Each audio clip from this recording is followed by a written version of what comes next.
What's up? It's Marty and we are Social Club. And you should tune into FavorMag. Because favor ain't fair. Booyah. I love you guys. Listen, we got 2 minutes. Tell them really quick about yourself. Fernie shot a text with the... Real quick. I come from a Christian background. My dad's a bishop. We grew up in a church. I played drums, all that. I say that to say this. I should have known better. When I was 18 years old, on my own terms, I decided not to go to church anymore. I decided to live on my own terms, do whatever I wanted. I left my crib to go do whatever I wanted. Because that's what I wanted to do. I felt like my family was sheltering me. I felt like I was being hidden away from the secret world that nobody wanted to tell me about or give me the membership to. So I went to go on my own. I was already with the rap game and stuff like that since I was 12. By the time I was 18, I was getting with the radio stations, doing rap jingles and promos and things of that nature, going to clubs, networking, meeting people, doing drugs. To the point that I got so hooked on drugs, I always wanted to be with them all the time, so I started selling drugs. Mind you, I don't come from this big background of selling drugs and all that. I just knew that I wanted to sell them because I wanted them in my house. So having said that, I just remember being in this crazy downward spiral. Didn't listen to mom, didn't want to listen to anybody. I remember my mom calling me and like, where are you? I know you don't want me to know where you are, but let me just do your laundry. Let me just come by and pick up your laundry. Just sit in the van with me. Just give me a hug and a kiss. Let me see you. Let me feel myself for a second. And I'm like, but you gotta promise not to tell Dad where I'm at. I'm gonna meet you at the Walgreens so you can do my laundry. But don't tell Dad where I'm at. I remember eating out the slop like the pigs in the Bible, the prodigal son story, that's my story. Actually eating garbage. And just not understanding what my life was about, coming from such a place where I should have.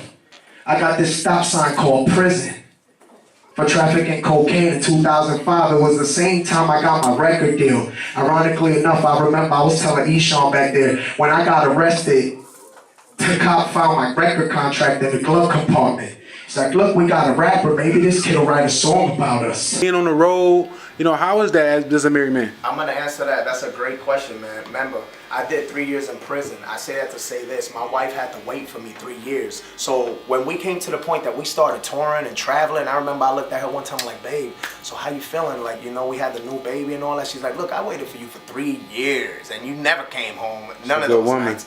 3 days, 3 weeks, come home, you good. It was almost like a training ground for her. It was ridiculous. So my wife, shout out to my wife and the kids, man. They look out for me OD, and I just love it. It's a crazy grace that's on my family to be able to do this, because I know a lot of families can't do it. Right. And I know Christian artists that tell me about how their relationship is a little bit different because of all the traveling and everything. And it's weird because we're in the same circles and stuff, but they're getting a different life from what I'm getting.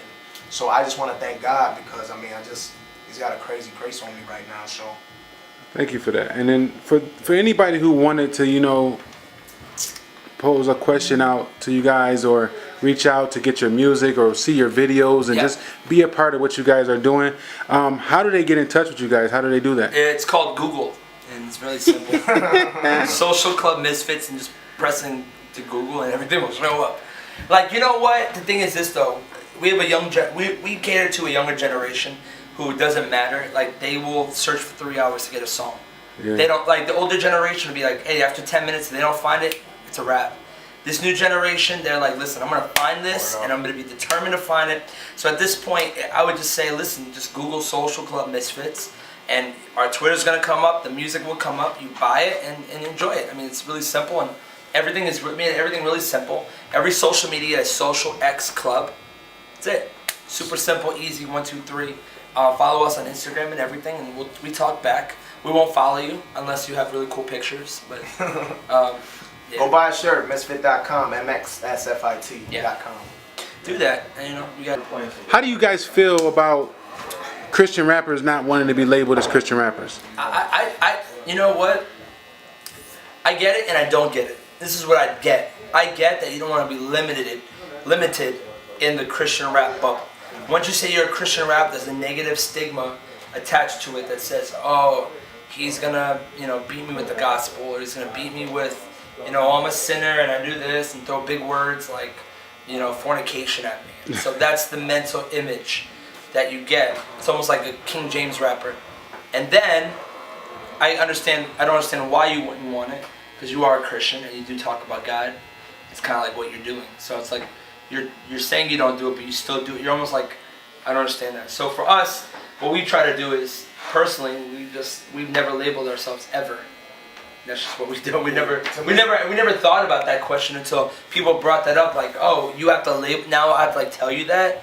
Listen, let the music talk for itself. Like, you're not gonna hear this, and most people won't hear this interview, but they're gonna get to buy the album.